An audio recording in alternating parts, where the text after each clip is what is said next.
امیر خان متقي ملت امنیت کار او زده کړې غواړي. سلام، وخت مو بخیر. پوره جزئیات په پښتو پلس کې راسره وګورئ. پښتو پلس تل ستاسو په چوپړ کې. د بهرنیو چارو وزارت سرپرست امیر خان متقي وایي افغانان د اسلامي امارت له حکومت څخه امنیت، سوداګري، کار او زده کړې غواړي.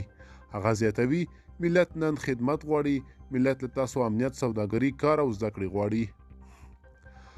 متقي چې نن په کابل کې د مالي جریمو د بخښنې غونډه کې خبرې کولې وویل چې د اسلامي امارت حکومت د افغانانو او نړیوالې ټولنې پر وړاندې مسؤلیتونه لري.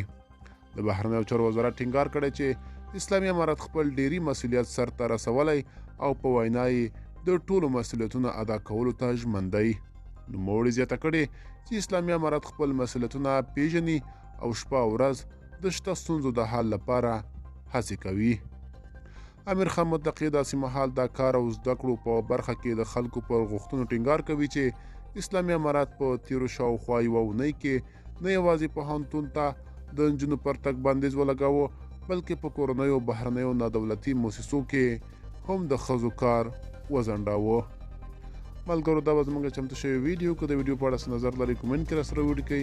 تر بلې ویډیو ښه وخت.